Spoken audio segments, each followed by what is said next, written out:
Happy Cinco de Mayo, everyone. We're here in Las Vegas for week 4 of the VPL Preseason Invitational, celebrating with a jam-packed day of Vainglory action. And it all starts right now. What does it take to mold a champion? Shape your destiny. Hone your craft. In mobile esports, it doesn't get any bigger than this. Today is where the molding begins, the preseason, where teams have the chance to establish their rhythm as a new 5-player team, try out strategies, and gel as a group in preparation for a historic run for the championship. The VPL Preseason Invitational begins now. Welcome to week 4 of the North American broadcast of VPL Preseason Invitational. Earlier today, we saw Team Queso, Equinox Esports, and Clash all pick up victories on our European broadcast. But coming up, we have Nova Esports taking on Tribe Gaming, Hammers Esports versus Tilt Rehab, and we round out the day with Rogue going head-to-head against TSM. Boom! How's it going, everyone? Happy Cinco de Mayo. I hope you guys are all doing very well. I am joined today by my friend Tasty Bacon for today's North American broadcast. Incredibly excited to get into these games. We're going to have a lot of shaking up, perhaps, as we're now over halfway through the preseason. You can see where the teams stand. Right now, TSM at the top of the table with 5 wins. Tribe right behind them, also undefeated at 4-0. Slimy Salamanders at 3-2. Nova, Rogue, and Vision all have 2 wins. Then Tilt Rehab and Hammers Esports both still looking for that elusive first victory. And we'll get to see where exactly these teams land on Munchable's power rankings. Munchables, seeing how these teams draw. Tribe at number 1. Munchables, my friend. What on earth are you thinking?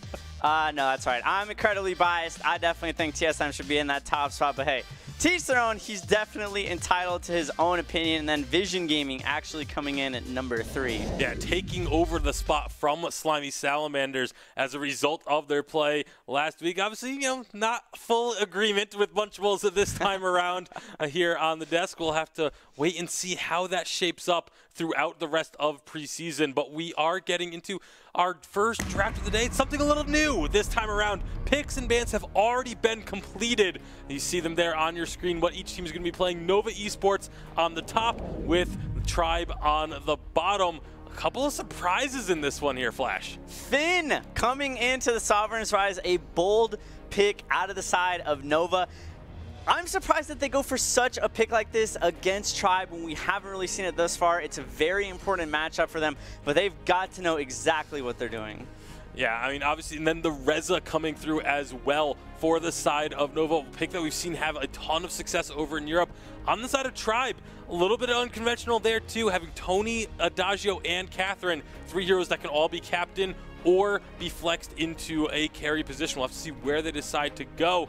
One thing that we aren't seeing in this draft, though, was banned, is Krull. Krull has a brand new skin. Samurai Krull looks amazing in game, and if you want to get your hands on that skin, make sure you tweet using the hashtag VPL and tag a friend, and you could be winning this skin for free. We have 4 total winners to be announced this weekend. We've already given away 1 at the end of the European broadcast. We have 3 remaining to give out, so make sure you get involved on Twitter, on social media, so that you can get yourself a free skin. A great looking skin. Definitely Krull, a very strong hero in this Sovereign's Rise 5 versus 5 matchup.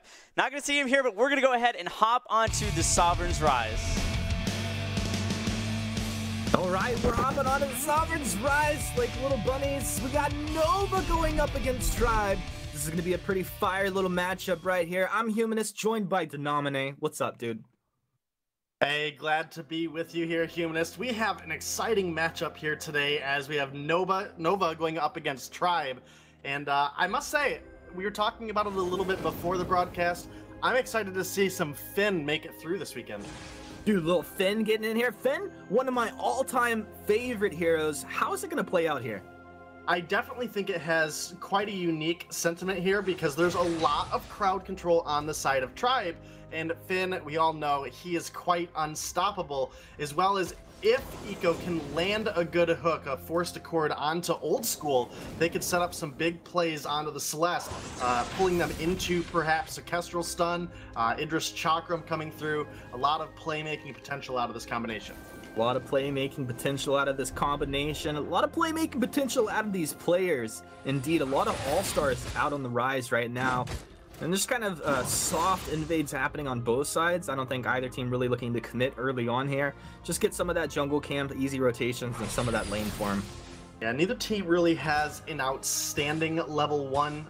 You can definitely argue a little bit that the Tony, when he hits level 2 and has the Jawbreaker and has the Trash Talk, he could definitely be a bully in the face of the enemy. Same with Erica Kane over here on the Reza. The level 2 spike is huge, but right at that early level 1, I don't really think either team has a distinct advantage.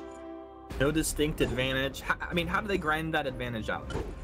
Well, now that we're getting into level 2, this is where we're going to start to see some of those rotations and potentially get some small skirmishes to break out. Specifically, we're going to be looking at Gabe Bizzle. He's going to be playing on the Captain Tony this game, but we know how disruptive Tony can be coming through with that Jawbreaker, even taunting enemies back, maybe into just that last hit zone. Definitely capable of doing so.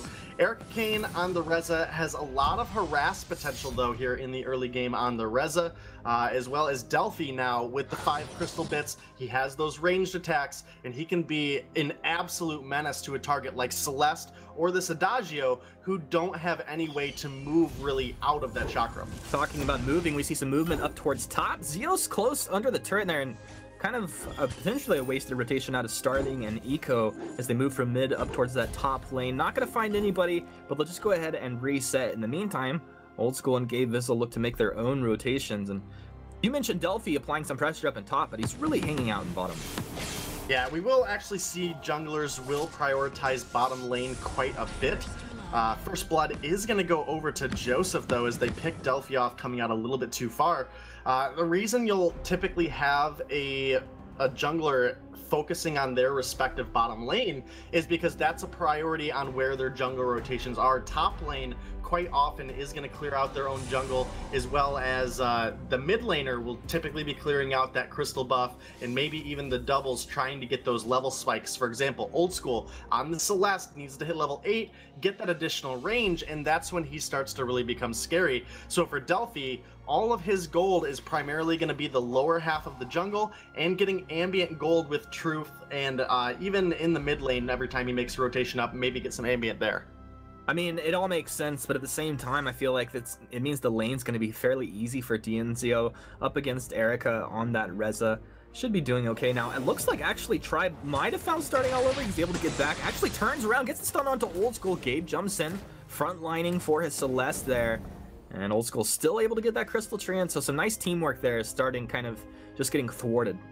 Yeah, they were able to steal that Crystal Treant, but it's important to make note that Delphi was able to take the Treant out of the Tribe jungle as well, so good trade-off there. Gold is basically dead even here, maybe a couple hundred in favor of Nova here, coming into 5 minutes in the game, so both teams playing it very, very well. We see a little bit of vision starting to develop for some of these teams, but look at Tribe's vision is a little bit deeper into the enemy jungle. We have that one cam down there at the weapon Treant, and that can definitely spot on a rotation. Like right now, Delphi going for that Treant, they know they have a little bit more leeway because that heavy engage that Delphi can eventually put down, they know where he is. They have that safety net there. A little bit of a safety net. I guess it just allows you to really make those safe rotations, and then also know that you can just back, buy items, do whatever you want. In that meantime, you're not going to be pressured out there. The Tribe having nice vision down, the information paying off for them. Max taking a little damage from Truth over here as they contest her on the healing tree, and Max able to secure that. The meantime, it's just Nova has very clean rotations, but not grabbing too much out of the map here. Now, Zeo diving up in the top lane on Erica. We might see more rotations up there. It felt like they really wanted to fight. Zeo pulled back.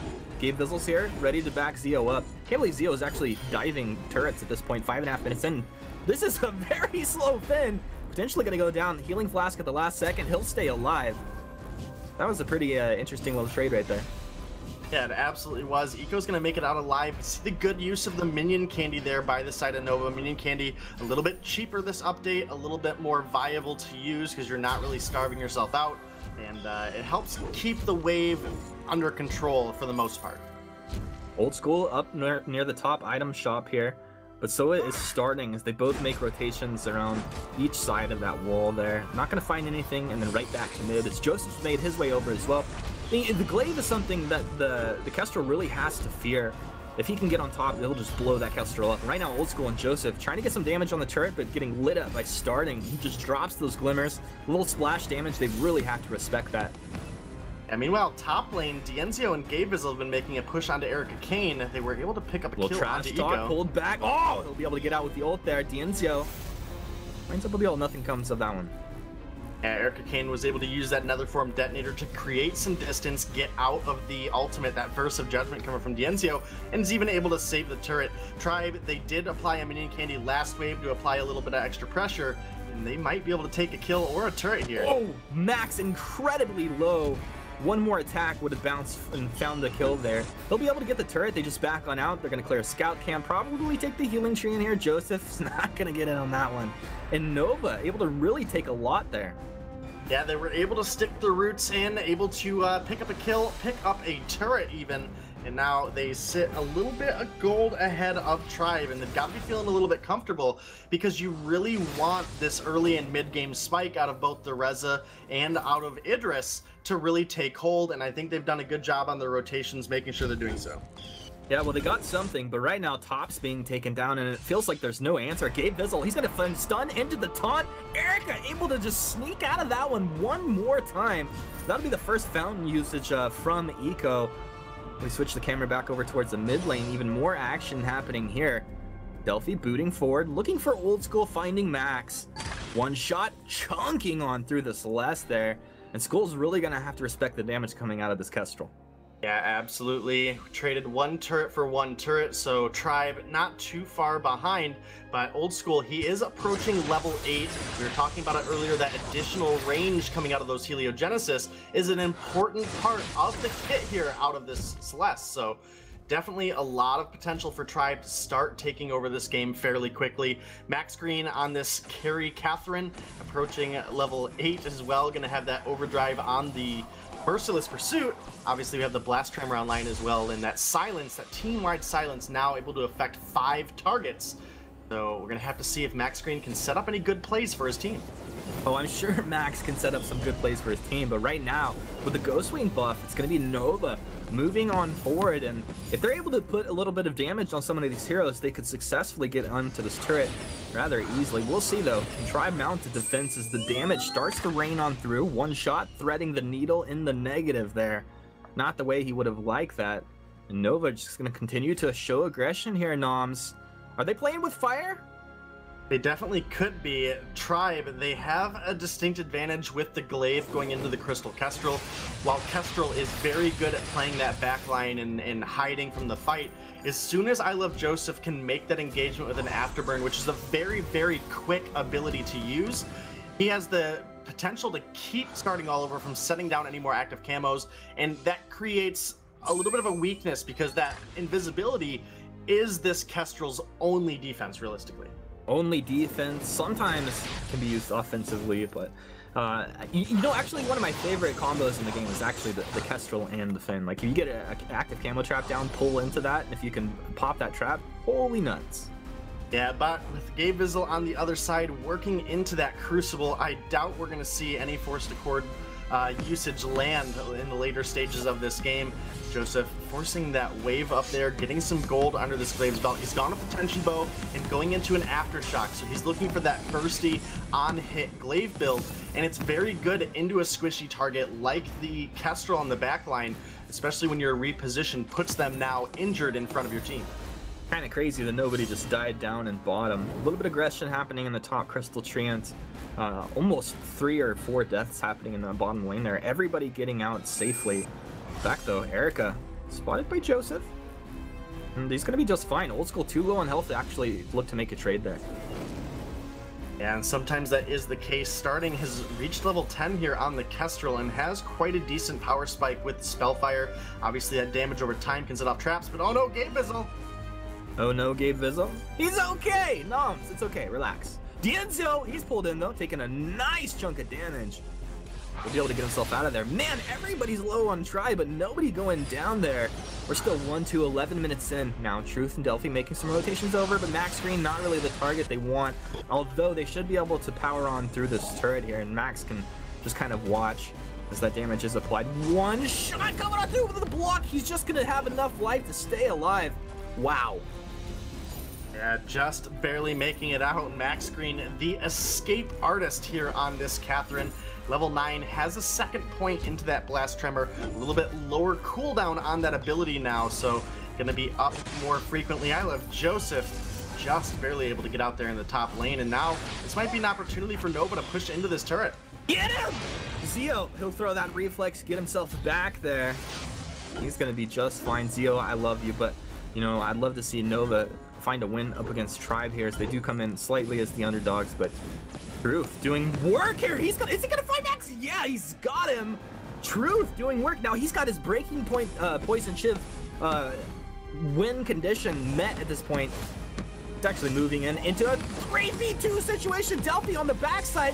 The heals will come out and keep Old School alive. Delphi's fallen. Truth, he'll be able to find one more kill, looking for another. Sonic Zoom, almost enough damage to take him out. Oh, Old School walked right into it. Old School thought he was playing Ozo. Messed up. Yeah, a little bit questionable play there from the side of Old School. Giving up that death gives up a turret for sure there in the mid lane, and that's going to give Nova a turret advantage. Tribe, they've been able to take down one, but Nova have been able to bring down 3 whole turrets now. 2 in the mid lane, 1 down there in bottom. Ghostwing is now up. Black Claw has landed. So we have a lot of potential coming up here in the next couple minutes for either one or both of these dragons to be taken. And with the Tribe mid lane crippled the way it is, there's a possibility for Nova to get a really strong push here early on in this game. There's a lot of possibilities right here, right now. Fairly even game, definitely could go either way. I feel like Vision continues to be super important for both of these teams, specifically for starting on the Kestrel. Max's stun blocked off. Nova kind of grouping up down here. A little bit of a choke point fight potential happening down here, which would be pretty nice for Nova if they could force Tribe into that, but Tribe not really walking into anything like that. Well, they're not looking to, but Max Green might get a little bit caught with some damage here. We'll see. Honestly, it feels like the Truth pretty low on energy. They'll start to get forced back here. If he gets some breaking point stacks and he's in a good place, almost every one of these fights is going to go over to Nova. The Vox has just shown us time and time again, not a lot has changed with this hero here. Now Tribe almost kind of forcing this. Joseph, is he booting into position? No, he's just running down the river. He'll knock Delphi back closer to his own turret. Eco with the Flight Company keeping his team in fighting shape. Truth getting the breaking point stacks. Max Green is going to go down. How about Zio is going to go down next? Truth just staying alive. Reflex at the end will keep him alive just a second longer. Delphi ninja dance over the top side. He'll find one. Old School dropping down incredibly low. Delphi's going to respect this. Doesn't want to get in just yet. But where is Erica? Where is Starting? They've been fighting without these guys. And Starting looking for somebody. He's not going to find anybody because both the Tribe are able to teleport back. But in the meantime, Erica just taking down turrets in the top lane. Yeah, Nova were able to push 2 turrets off of that fight. Honestly, it was great play coming out of Truth and Delphi down there in the bottom lane. It was a member advantage for the side of Tribe, but it was a power advantage for the side of Nova. They were able to make a beautiful rotation into the top lane of Erica and pick up another turret. That's extended their lead now to 9,000. You know, up until the 10-minute mark, Humanist, we were talking about how even the gold realistically was. The past couple minutes, Nova have taken a distinct advantage here, and now Erica might be looking to steal away a camp. Dude, Erica looking to steal away a camp for sure. Honestly, playing super aggressively, and I'd love to see this. Yeah, absolutely. Able to use the Netherform detonator to make the escape. Nova, they were obviously able to pick up the Ghostwing off the back of that last fight as well. So you were talking about how Nova was really the underdog looking into this game, and right now they are looking strong. 7-4, 9,000 gold in favor. Looking at the builds, Delphi, he's got a 3-item spike here for the Idris. Starting all over, he's got the Spellfire, he's got the Shattered Glass. I'd like to see a Clockwork come through out of this build in the near future for him. He's got a little bit of Pierce, probably will be that Clockwork next, and that's really where this Kestrel can start to take off. He can stay in camo for basically ever, you know, vision aside. So we'll have to see what they're able to do with that. But overall, Nova, they have been playing phenomenally this game. Phenomenal play out of Nova. I've got to agree with you. And for me, it just feels like it's going to come down to a positioning game. Of course, you got to block or make Finn miss these pulls, but also just positioning on starting. Like, if he's positioning where they can't see him and he stays invisible, his life's going to be a lot easier. As he starts to move into an aggressive position, maybe he'll look to get a trap down and then pop it as the team walks in. This could be a huge stun here. Look at that! Pop it is starting! Follow up on it! Come on, but see, he goes down. He's so squishy, but old school. He'll go down to Erica on the back. Look at this damage coming out, but they've lost Delphi. They've lost starting Tribe. You got to survive through this burst. They've got 4, a 4v3 situation. Can they spread the damage out? They've done so thus far. Max Green trying to retreat back, but he's got to be on the front side of his team. Wants to win. Gabe, the last member, staying alive. They'll get pulled back and take it on down as the ace comes through for Nova. They'll take the Black Claw. They'll take whatever they want. What an excellent play coming out of Nova there, starting with a beautiful 3-man active camo stun. So brought down the side of Tribe enough. Erica Kane able to nether form detonate over onto Adagio. Dienzio was not able to survive any of the burst coming out of the spamming Aftershock from this Reza, and from there it was just a matter of time. Nova was able to pick up the kills. Delphi and starting did fall, but the health bars being so low, just a couple Aftershock procs, 1, 2, 3, Erica Kane picks those kills up, and Nova now have Blackclaw marching down the lane. Their minion wave was able to take that top turret as well, so maintaining objective advantage here in this game over Tribe. Maintaining dominance over Tribe. I'm fired up, dude. Like, honestly, if I'm starting right now, I don't even care if I win the game, because you land a stun like that, you're just an automatic winner. So put that in the Guinness World Records. Armory gonna go ahead and go down, and Nova have a lot of control. Max on the front side for his team, taking too much damage. They'll block off the pool. Max stays alive. He should get back to the healing platform here. Delphi jumping in. He's dropping down incredibly low. Blackclaw still healthy here. Nova look like they are going to be doing it right now. 18 minutes in here. That's going to be the knockback. Gabe Bizzle doing everything he can. Phone a friend. You need some help right now. Tribe, they're taking almost everybody down. Starting, move on and get some glimmers. That's flashing on through. Kill the dragon. Tribe, it's how you win the game. Kill the dragon. Kill the dragon. Kill the dragon. Kill the dragon. Oh, the Vein Crystal will go down in a race for the ages here. Nova going to be taking victory over Tribe. What a game. Yeah, great game coming between these two teams. In the end, Nova are the ones able to clean it up. You know, I feel like Tribe had a couple key moments where they made some good plays, they made some smart rotations, but in the end, Nova just executed better on some of the team fights, and they walk away with this victory. Might be jogging away with the victory after that one. They probably still have some momentum going. With that, we'll go ahead and throw it over to the desk. Hey, Munchables, how about those power rankings now, baby? Let's go, Nova. That's what I'm talking about. That was absolutely beautifully executed. What a game. I don't think anyone would have expected Nova to come out and, I mean, you know, maybe put up a good game against them, sure, but to take the victory against Tribe is absolutely massive for Nova. And with the composition they had to, Finn getting his first win in the VPL. The Finn to win finally coming through. The Reza, of course, is still showing to be a more and more dominant pick as we go through this preseason. That's why I got to ban it. Absolutely. Definitely expect to see some teams banning that away, but what a game. Once Nova had this team fight starting all over, starting it off with that active camo, unfortunately going down off the back end of it, but Nova, Erica Kane, Eco, Truth, Delphi, all of them doing exactly what they needed to finish out the rest of this team fight, immediately turn it around, take the Blackclaw, and close out the game. Yeah, it was a really impressive team fight, and the way that they were able to just decisively finish it off, and so close too. They just barely got enough damage in to finish it. Cinco de Mayo, ladies and gentlemen. It wouldn't be Cinco de Mayo without your classic wrestling mask. Having a little bit of fun with that here today. I heard Tasty Bacon makes a pretty sexy wrestler. Obviously, from my younger years there, you know, when before I put on a little bit more, but it is definitely having a little bit of fun with Cinco de Mayo. That's awesome. A wonderful mask. You still have it though. Memoirs from an older time. You were a pro wrestler in your past life. Yep. For your youth. Good stuff. Great stuff out of the production team. As always, we got another super exciting matchup coming up between Tilt Rehab and Hammers Esports. Neither of these teams have yet to win a game. Yeah, definitely. One of these two teams is going to be very happy to get their first win on the board, but one of them is unfortunately going to go without a win through the first 3.5 weeks or so. We are going to get into the draft. Once again, if you haven't seen something new we're doing this week, the draft has already been completed. This is what the teams will look like. Hammers Esports on the top there, Tilt Rehab on the bottom.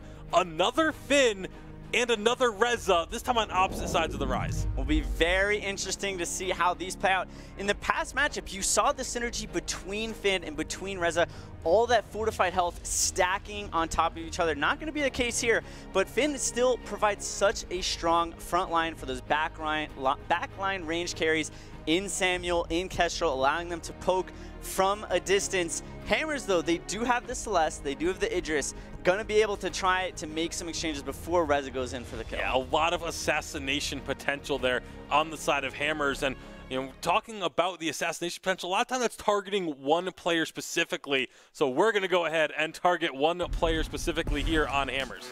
Going to be the man, the legend, the myth, Starboy, legendary streamer. He's looked good in some of these games, just he needs to be able to pick it up a notch. He's still struggling, he's still getting caught out. He's not necessarily going in at the same times as his rest of the team. They need to be all on the same page, be a little bit more coordinated if he is going to find success here on the Sovereign's Rise. Yeah, and of course, on the other side of the Rise, the player we want to keep our eyes on this time around is going to be Maokai for Tilt Rehab.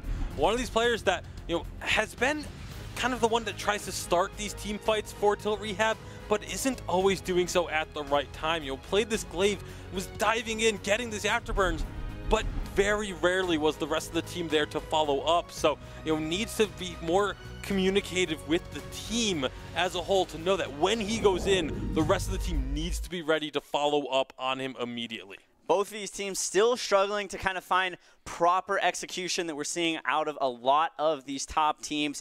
Really, whoever can just execute better here today, I definitely think is going to come out on top. Draft's a little bit of a toss-up, pros and cons on both sides. Should be very interesting. Yeah, absolutely. I mean, a lot of assassination potential, a lot of damage. We'll find out which of these two teams will get their first win with Humanist and Denominate. Yo, yo, yo, Bacon and Flash breaking it down, and these guys are right. This should be a very good matchup here. Tilt Rehab versus the Hammers. And we got another Finn. We got another Finn, Noms. No, I'm saying nominate. It's okay. We got another Finn, we've got another Reza, but more importantly, we've got Starboy playing some glaive here in the bottom lane. Papa John going to be on that Idris for the jungle, but Archaic on this Kestrel. We saw it work out for Nova last game, even though realistically the glaive is pretty good at getting onto that Crystal Kestrel.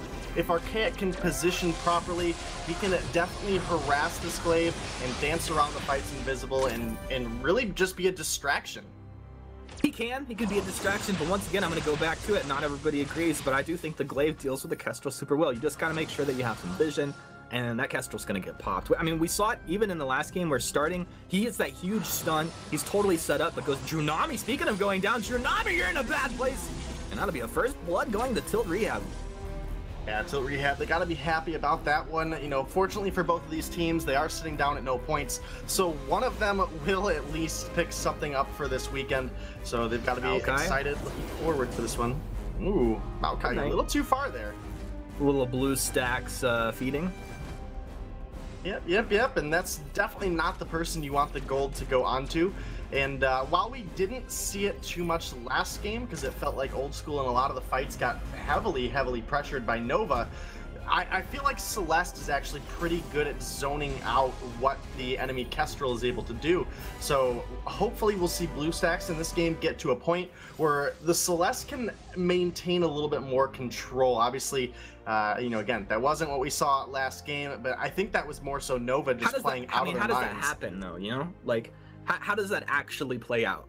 Well, through the early stages of the game, Kestrel and Celeste have a very similar range, so they can really harass back and forth. And once we get a little bit later, Celeste gets a little bit of an edge and has that massive spike of damage that does a pretty fair amount of AoE range. So, you know, looking at the explosive heliogenesis and looking at the build that Archaic's going to go, once again, have very heavy into the blue, very non-existent into the defense.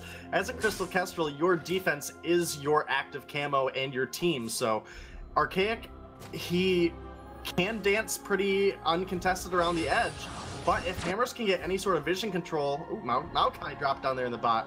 If Hammers can get any sort of vision control, that can really put a lot of stress on the amount of freedom that Archaic has. You talk about stress. Look at the stress in this top turret taking. Tsunami really can't do much here. Doesn't have any items to get in there and do any damage. He's just watching as this turret's getting taken down. This is going to be a sub 3.5 minute turret taken. What a rotation out of Tilt Rehab here. Yeah, Papa John's trying to work on the bottom rotation to even it out, but with Papa John all by himself, he's gonna basically just get a third of that turret's health. Meanwhile, I think the side of Tilt Rehab, I think they made an excellent rotation there. They recognized that Maokai got picked in the bottom lane, and just where they were positioned on the map, it made sense for them to take advantage of Hammers having 2 in the bot and only 1 up top to go ahead and push down that objective and get themselves a little bit of a gold advantage here, as well as that objective advantage. Well, early on, just lane balance and rotations favoring Tilt Rehab. They've done a great job with Hammers. They have the ability to really come alive here in the next few minutes. And Starboy, as far as his build, do you think we see anything special out of it? I think he went straight Sorrowblade as his first item last time I saw him play the glaive. I do like the glaive going a little bit more into the offense and a little less into the kind of one-trick pony double proc build. It does provide you quite a bit of sustain, as well as when you pair it with glaive's just natural ability through his blood song to be able to heal. That's a Serpent's Mask you don't have to purchase to gain healing. And now Papa John and Maokai are duking it out here, and Starboy's with them. Starboy starting that off very aggressively. Maokai gonna just hang around that turret, try and play it safe. Should be okay unless he gets out a little bit further. Sino and Ali just kind of applying pressure once again onto mid. BlueStacks able to absorb some of that damage, just kind of hang back. It's the defensive game, and he's really not too worried. If he does take too much damage, I'm sure he's just gonna get a Vanguard and reposition there. Yeah, definitely looking to be the case, as Hammers were able to take it down the turret there. They're keeping the aggression up with a minion candy though, and Maokai unfortunately just doesn't have a lot that he can do.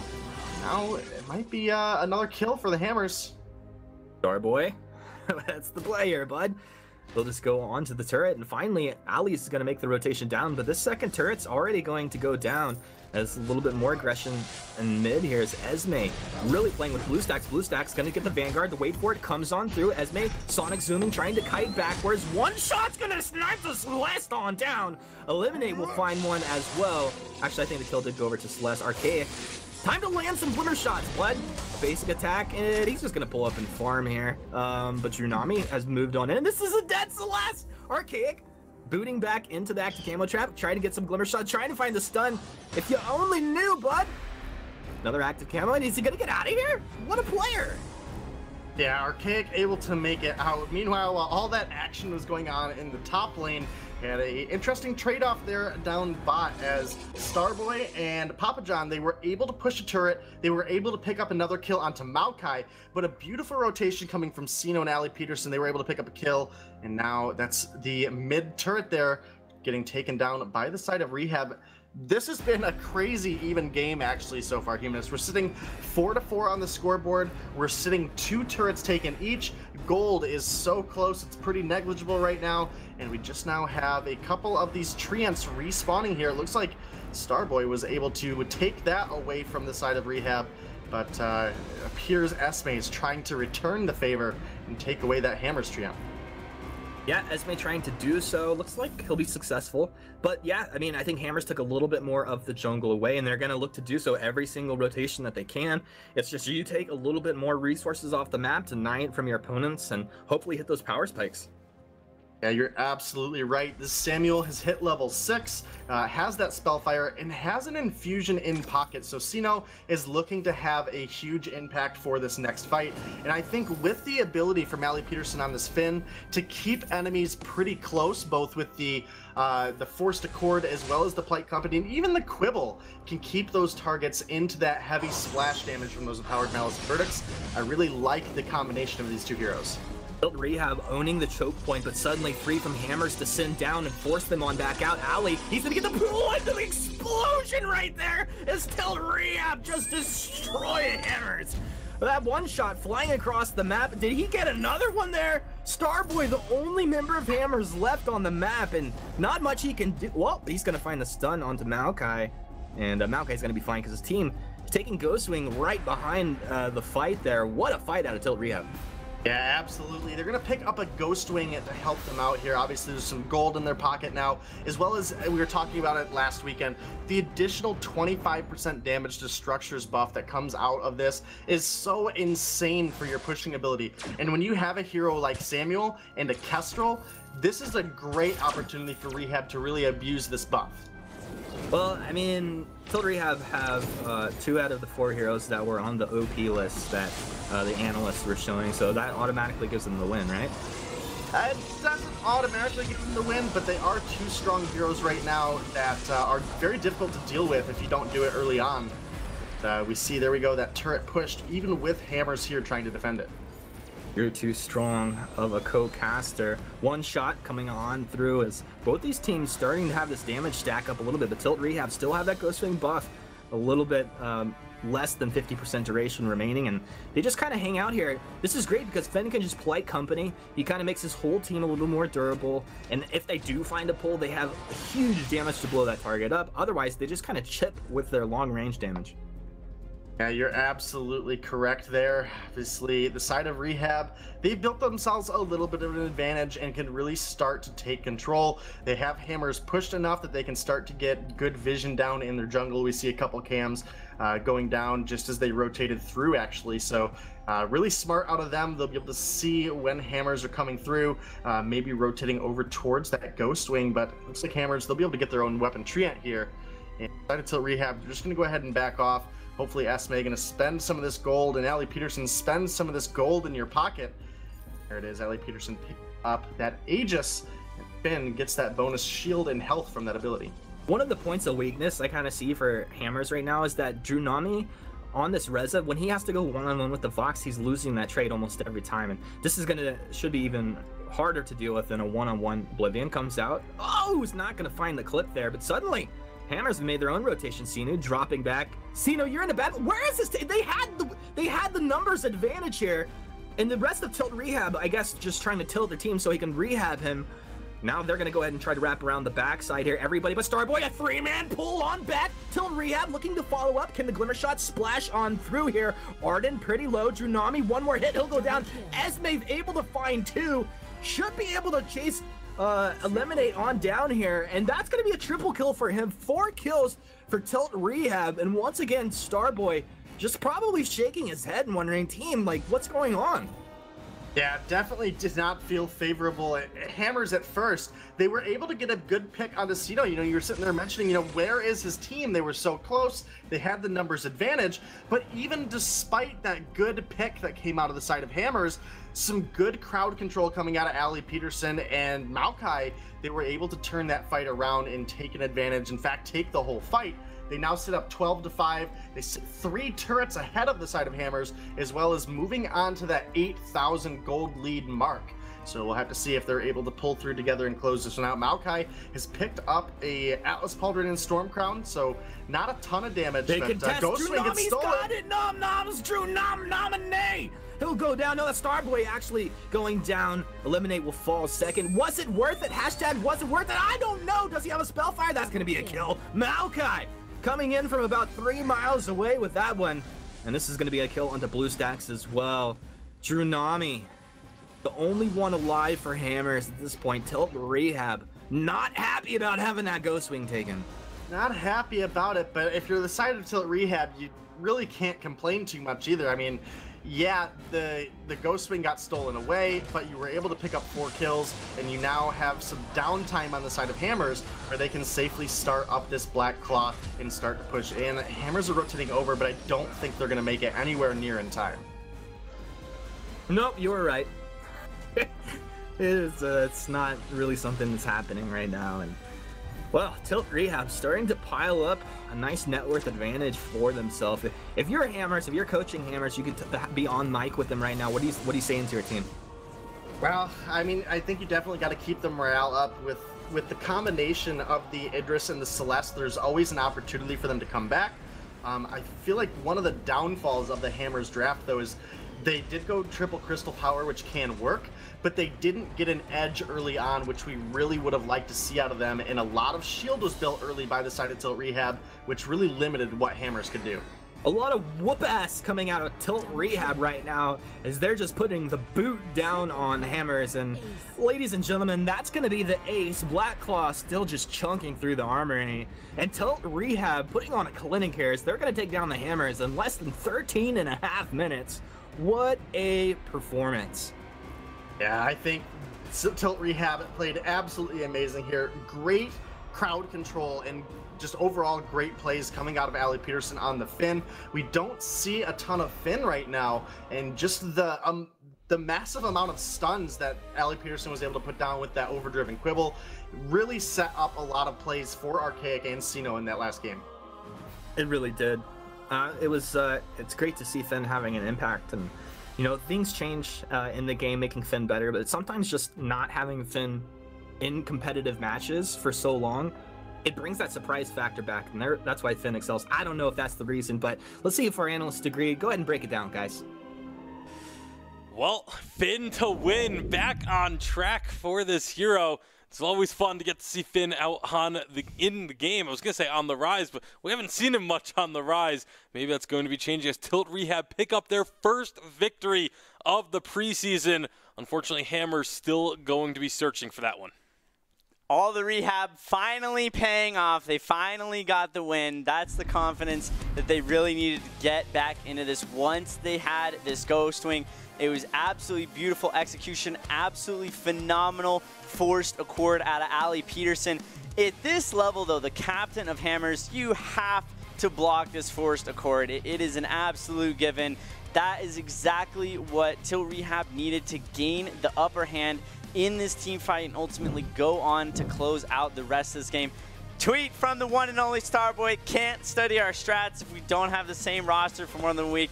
It doesn't really matter because Hammer's gonna take a fat L after that one. Yeah, obviously a little tongue-in-cheek for Starboy there, but you know, maybe the roster does need to get some stability so that you can develop some strats, because if you don't have the strats for people to study, you're not going to have the strats to bring out in the game either, and it has definitely been a struggle for Hammers thus far through these first 4 weeks or so. Hopefully they will be able to get some consistency and maybe start to pick up some wins, start to have some stronger performances. We'd like to see every team being competitive, ideally, and so Hammers, the only team left now without that victory. Definitely unfortunate. Something that they're going to be looking to improve upon. I definitely agree with Bacon. They need to find that stability. They need to make sure that they're putting in a lot of time and a lot of practice into preparation, because if you're constantly changing your roster, you're constantly changing that synergy, it makes it really hard to push forward and move forward from that. All right, well, before we get into our next game, we have a little bit of surprise. We got our casters on the line with us, Humanist and Denomine. We're going to be going into TSM versus Rogue, and thus far now, TSM has been looking absolutely incredible. I mean, TSM is the real deal right now. I mean, you have equally talented teams, I think, here. You have equally talented players, but what TSM have done is they're putting together super strong drafts, playing to their win conditions, and just meeting every variable that they need to meet out on the map, specifically taking objectives and super clean rotations. Couldn't agree with you more, Humanist. Unfortunately, Munchable still has to work on his game knowledge and making sure TSM is sitting atop of those power rankings. TSM definitely have their work cut out for them. Need to make sure that they execute well here today. Yeah, and of course, obviously, because of the earlier, I think it becomes almost unquestionable as to who's going to be at the top of the power rankings, assuming they do continue to win. Absolutely. Tribe taking a team fight here, falling to Nova. Absolutely huge. The Tribe now has a loss. That's something that's definitely going to shake their confidence. Definitely going to break them out of the top spot of those power rankings, one would assume.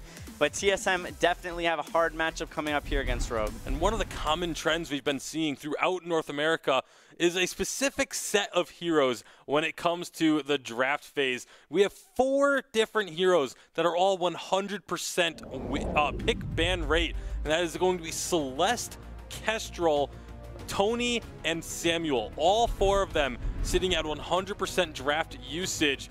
I mean, what's kind of leading to the fact that these 4 heroes have been so focused in North America to dominate? Well, I've been trying to up-talk the Celeste a little bit because she's been so dominant in the past couple weeks, but coming through this weekend, we were definitely looking at a lot of massive plays coming out of the Kestrel, the range out of the Glimmer shots in the early game, being able to abuse the enemies, the active camos, huge 3-man stuns coming out of starting all over earlier, set up the great plays. We know just the disruptiveness and punishment that Tony can put together. It's just, they're all 3 heroes that if you have the skills, you can really make plays on them. All right, well, we'll see if they do show up in our final game of the day. Thank you very much, guys. Go get yourself ready for casting this next upcoming game. We're going to go ahead and show everyone what the draft is. Something new we're doing this week. It is the draft already finished. On the top is Rogue. On the bottom is TSM's draft. We're seeing those heroes once more coming through for the most part in the picks. We'll see if they were also in the bans. You do see Kestrel showing up in the bans as well, so maintaining that 100% rate. Another interesting point to note here, Jewel also coming on to the Sovereign's Rise. That's not something we have seen very often. We're also going to see Kaz on Koshka, an early game dominant hero. We haven't seen that either. The game is ready. Humanist and Denominate, go ahead and take it away. Yeah, buddy, Flash X, we'll take it away from you. This is going to be a great matchup, guys. Rogue versus TSM. But Denominate, we talked about TSM and the strengths they've been bringing out onto the Rise. Is this a draft that they can cleanly execute with once again? I definitely think it is, and if you look over at the side of Rogue, they don't really have a clean way to deal with the mages that TSM have drafted here. The Samuel and the Celeste, this is the game that I think we'll see Celeste really start to break out, not just because Chuck is a absolutely phenomenal Celeste, but again, just not a lot of potential coming out of what Rogue has, unless if Jesus can make a clean engagement on the Jewel with a very crit heavy build. I mean, I'm really excited to see this Jewel play out. You know, Jewel is one of these heroes that's always been up in my upper echelon of picks that I think is very underrated but has huge game impact once fully built, and we'll see if that's going to play out here. Currently, Jesus taking a lot of damage, has to dive up under that turret here. Yeah, you're absolutely right, and it is going to be difficult for that Jewel to make any engagements with Daniel being on the glaive. That's a stun potentially that can knock that Jewel away and keep the Celeste and Samuel safe. Kaz obviously on the Koshka has that yummy catnip frenzy, a long stun. Yeah, Koshka. And Shaded Talent, you know, we've been talking about how disruptive that Tony is, even just with that trash talk, giving Jewel a couple seconds of distraction. Oh man, I didn't even see Evil get caught there, but a little too close to that turret, it appears. There's not much to say about that. Little too far there, TSM. They're almost 1,000 gold here up early on, and that's something that we haven't seen from teams today, is getting a lead started early. A lot of the teams have been very even until about the 10-minute mark, so TSM building up a little lead early on, and you have to see that out of Koshka if you want to pick up the win. Absolutely. I mean, Koshka, what's the reason we haven't seen tons of Koshka? Well, Koshka, she has her ups and downs, so she has a lot of early game potential with her speed and ability to take away enemy jungle. However, there is definitely a big downfall to her, is if you go into a composition where her movement is restricted, that's where she can really be punished. You know, up against like a Baptiste or even up against like a Tony on the other team, you know, any way to lock down that Koshka, she's usually very squishy because, you know, back in 3v3, we saw Koshka's actually building quite defensively a lot, but here in 5v5, it's all aggression, trying to steal away enemy camps, trying to get the ganks as quickly and potently as possible. So there you go. Actually, like, even a little trash talk, pulling LeVar back, but Evo back into position here. As Sibs was having to farm this middle lane. Now LeVar taking a lot of damage. Cause one more attack. You gonna get in there? Nope. Respects the damage coming out of Evo. And Chuck just kind of watching his teammates actually do the work there. Chuck's happy to just keep laning if he can. They'll drop over, take this Crystal Treant, and it's just spawned. And it's very important that Cause can continue to rotate through this jungle. He gets the healing camp here, and this is exactly what he wants to do so he can continue to snowball. But he's been caught out. Louis Vuitton jumps forward, shock. Oh no, it's just an attack coming out of Sibs, and he's gonna be okay. That region is so incredibly good for him now. We actually have fighting happening around the top Crystal Treant as well. Evil. He's got a couple attacks. Sonic Zoom comes through. Shade of Talent. He's got that healing flash. Daniel's got his own. They baited Evil in very deeply here. Sibs having enough time to rotate up onto this top side of the map. And Sibs just using his boots, getting jebaited into using his boots. And Jesus coming around the top side here. Didn't even see that rotation coming. No, nobody actually goes down as a matter of these rotations. And come on, Rogue. You can get this gold oak here, guys. Don't let it go over. They'll get that one. That would have been pretty troll if they didn't get that at least. It would have been a feels bad man moment for sure, and it would have been Kaz with the biggest grin on his face too. But Rogue, they're able to pick up the gold oak, they're able to pick up the weapon treant as well, and now Daniel, he's got to get out of here as Jesus and Sibs, they are coming, and they are coming angry. Angry and I don't know. There's nothing going to be able to follow up on that because he was just so far out of there. They apply a little damage. Now they're going to get onto the turret. This is a great opportunity for Rogue to actually take this top turret. And then it's interesting to see maybe where Jesus will rotate across the map. Yeah, absolutely. We'll have to see if they're able to get this turret, though. One minion does stand. And Sibs played that super defensively. I felt like that turret could have gone down. Turret stands. Daniels made his way back out. And it's kind of a swing and a miss for Rogue in that opportunity. Yeah, it definitely felt like it. They knew Daniel had recalled here on the glaive. It was just Shaded Talent coming, and while he does have some disruptiveness to his kit, he doesn't really have a ton of threatening ability to. But Cause from the backside here. Rogue move in, they'll take the turret down, Cause jumps in, Jesus is the target, healing flask, he's gonna just Goomba stomp on Shaded Talent, Shaded Talent, he's got the fountain as the rest of TSM start to engage here, Cause on to Sibs, it's Daniel who's gonna go down first, Sibs kiting back, can't kite well enough, Cause will go down to a Thunder Strike out of Jesus, Shaded Talent doing his best, but two allies going down and a nice 1-for-2 trade there. Yeah, that was definitely good for Rogue. They were able to put 2 kills on the board, and now they are going to be stealing away even more jungle here from the side of TSM. Rogue have actually, you know, we were talking about TSM taking 1,000 gold lead in the first minute. Rogue have turned that around. They now have about a 500 gold lead and have that turret objective lead as well. So Rogue playing really good right now. Really good right now. Jesus, Thunderstrike into the basic attack. Daniel taking a lot of damage. Now, where's Jesus at right now? Okay, so he's just got the Serpent's Mask up and running. This is pretty interesting. He's definitely going for the long game on this Jewel build. And it's just going to be a monster as he gets into this third item, really. Contest over the Crystal Treant. Sibs able to secure that. Cause can't really effectively get in there. And now Rogue collapsed down onto the Ghost Swing. Do TSM... I mean, TSM want to do something here. Can they do it is the question. Soulstorm comes on through. Jesus able to secure that up. Cause taking a lot of damage, taken on down. Sibs will get that kill. Now Hammy forced to use his boots as he squirts out towards the east side, and Rogue. Super clean rotations all over. I mean, from the very beginning of this game, but especially the last couple minutes. Yeah, absolutely. And picking up that Ghost Wing gives them a lot of potential to push objectives now uncontested for the most part. Wave pushing up here in mid, but Celeste is here to defend. They almost got the trash talk into the core collapse. That would have been a pretty nice little combo there, but they take a little bit of damage. Rogue just regroups. They get the sigil. I mean, they're healed up. They're just boosted into the crystal treant. Rogue just feels like they're in the rhythm of the game. Yeah, it definitely feels like it. Obviously, Jesus on this Jewel, not something that we see him on very often, actually. So I'm excited to see him expanding out into that hero pool and doing quite well on the Jewel, if I might say so myself. So that's gonna be someone to watch here. And with Daniel on the Glaive, he's falling a little bit behind here against the Jewel, and that's actually a really strong edge for the side of Rogue. Glaive should realistically win out on those early on trades. What's up with Evol's build there? Well, Evol here on the Vox is doing some interesting things with a little bit of a hybrid here on the Vox.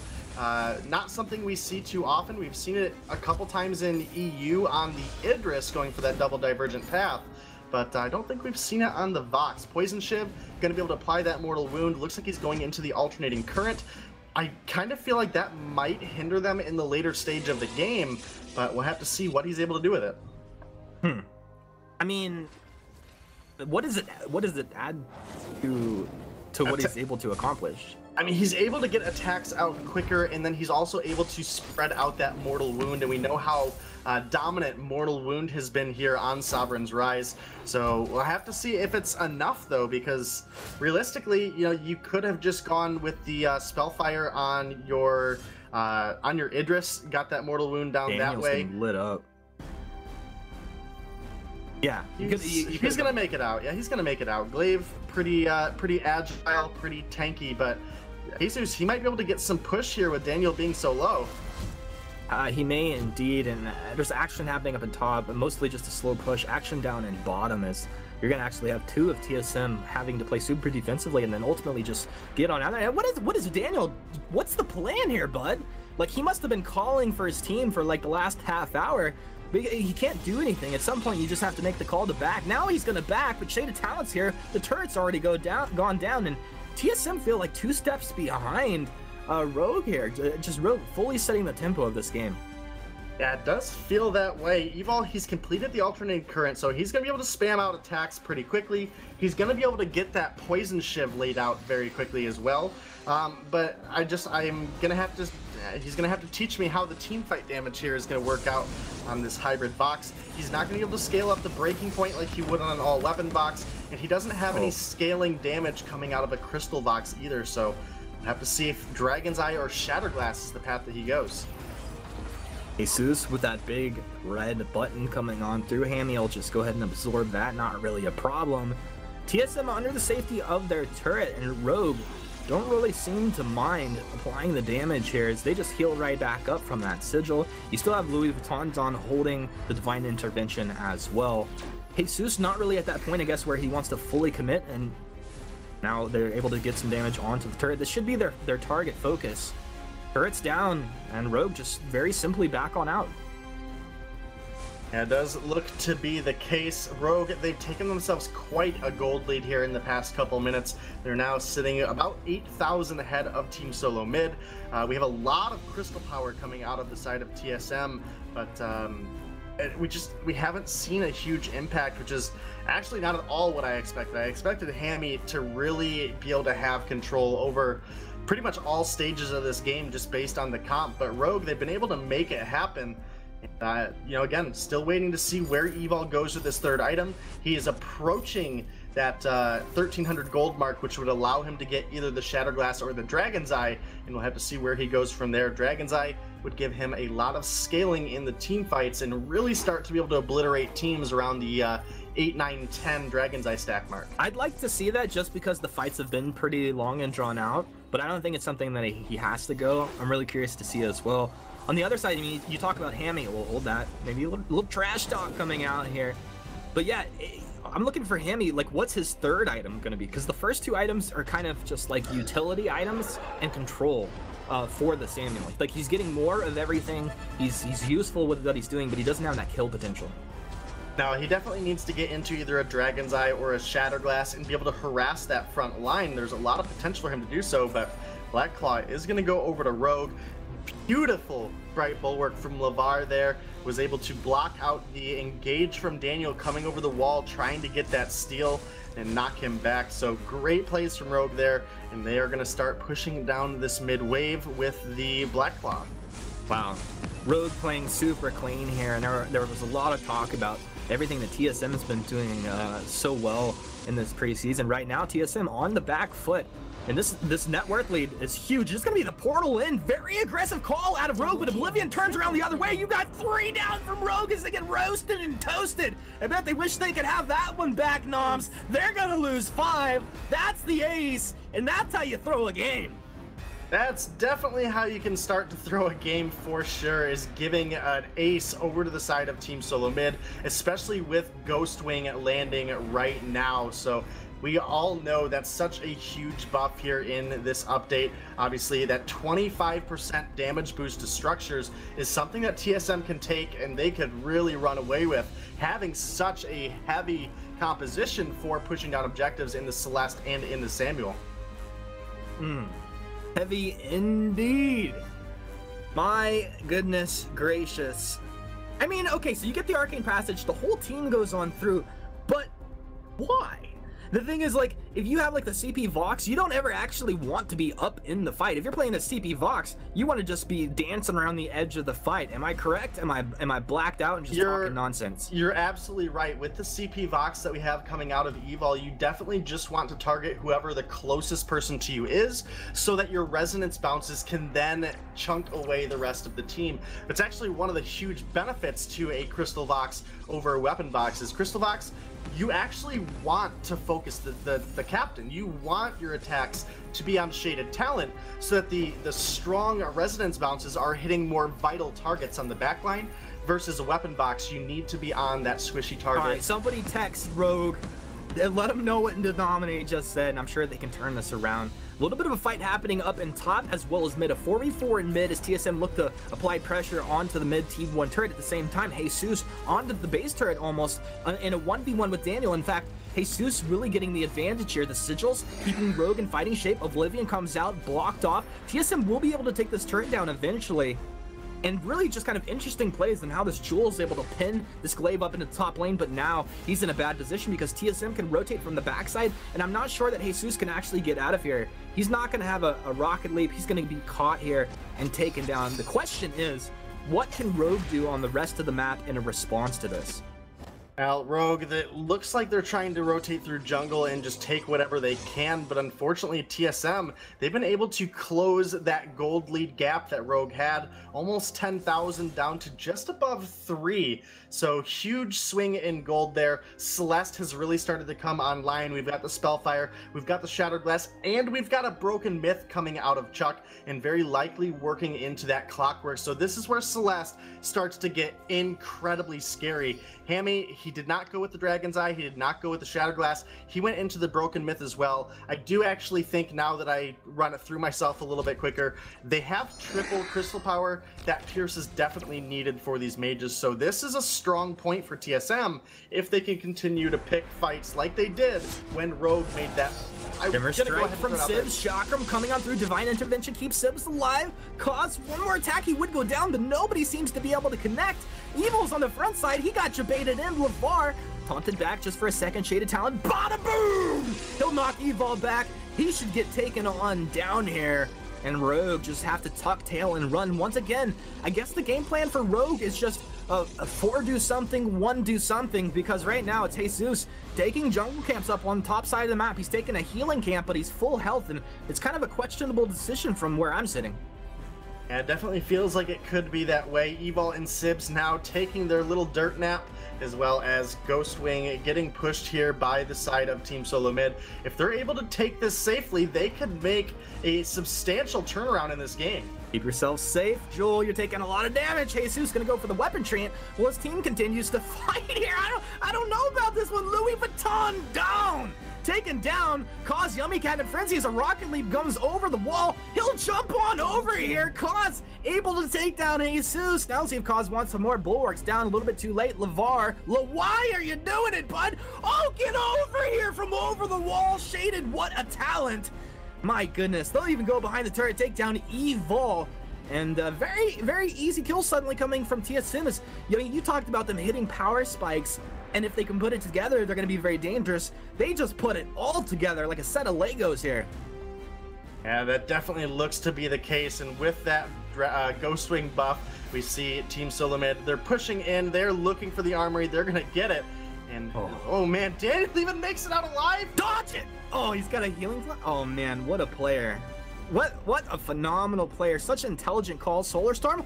Woo! Sibs! Good night, Sibs! Oh, he's not gonna dig down. Oh, he is going down! Hammy got him! Corrupted kills coming out of Hammy. Hammywell Jackson making the plays. Yeah, 4-1 and 7 on the board for Hammy. Going into a fourth offensive item. Hasn't even completed the tier 3 defense. And I think that actually shows quite a bit of comfort in where TSM are right now.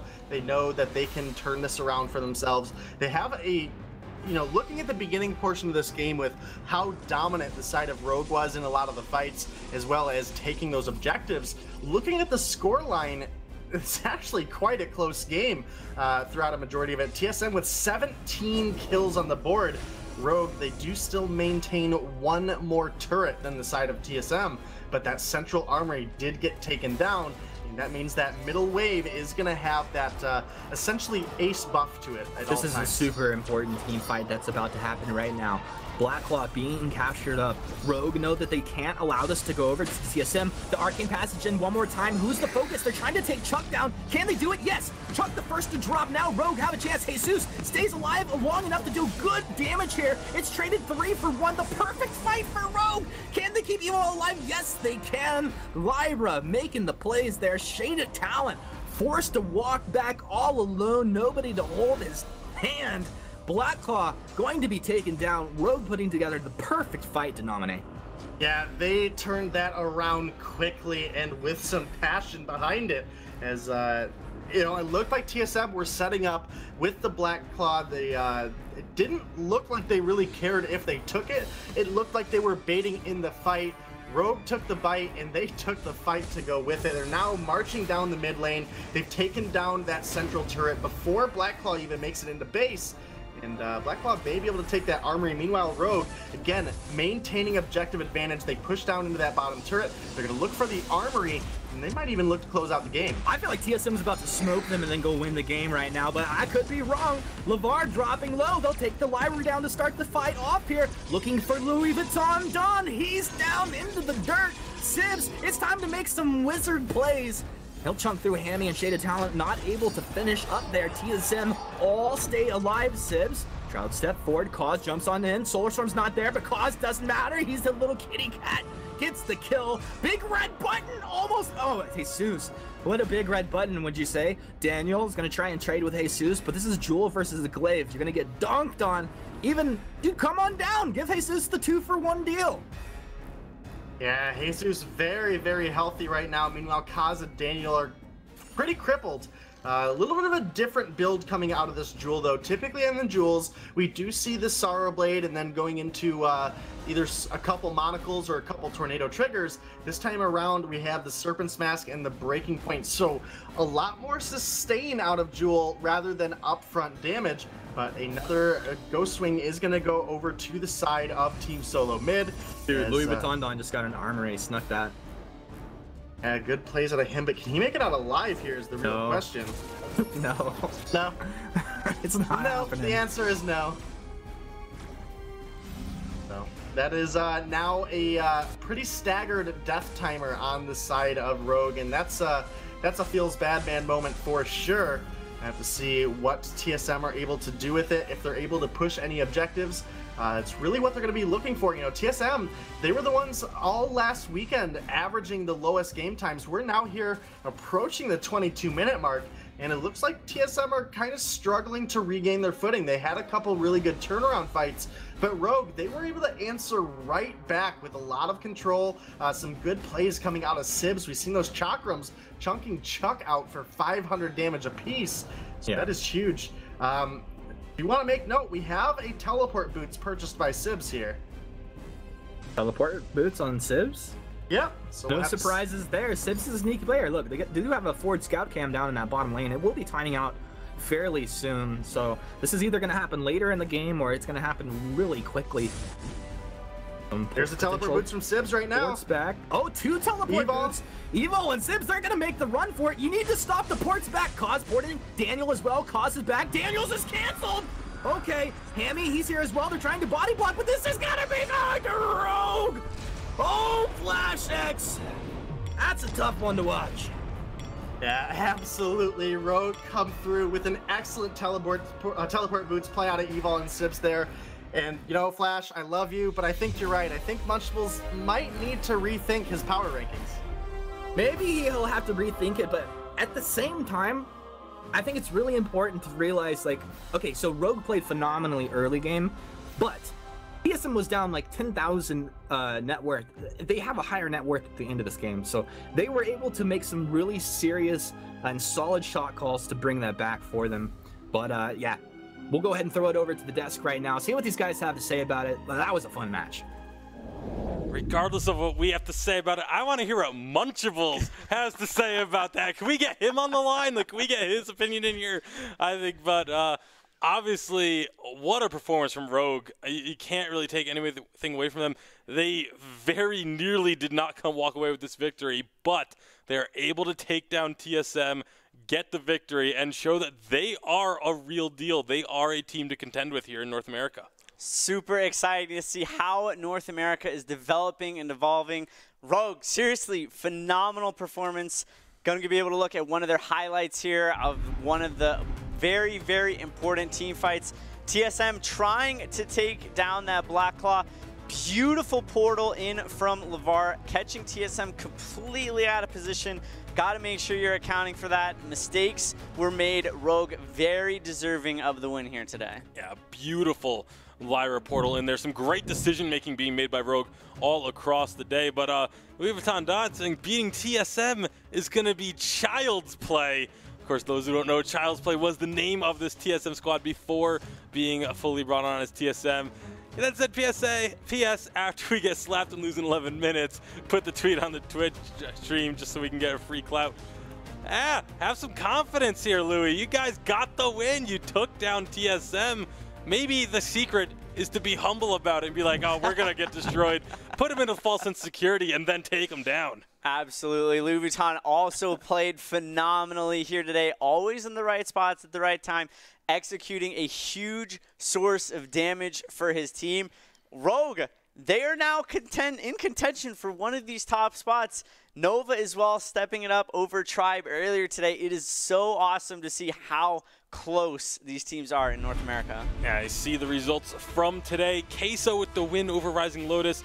Equinox picking up their second victory. Clash winning as well. But then North America upsets galore. Nova taking down Tribe. Tilt Rehab getting their first victory over Hammers. And Rogue beating TSM.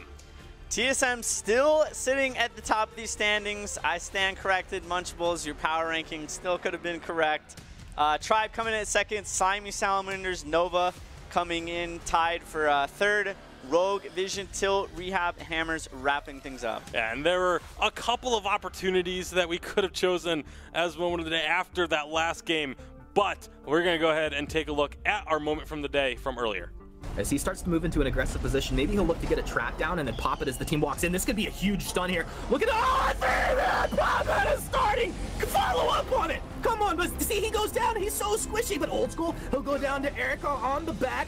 Look at this damage coming out, but they've lost Stealthy. They've lost starting Tribe. You got to survive through this burst. They've got a 4v3 situation. Can they spread the damage out? They've done so thus far. Max Green trying to retreat back, but he's got to be on the front side of his team. Wants to win. Gabe, the last member, staying alive. They'll get pulled back and taken on down as the Ice Claws through for Nova. They'll take the Black Claw.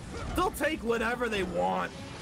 What an excellent Taking a look at the It's Lit stat of the day, going to be number 0. The number of teams that are no longer undefeated.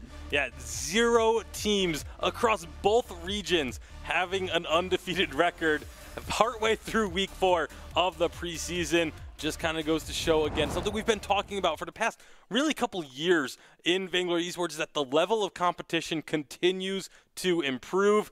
And as we go on to 5v5, that is no different.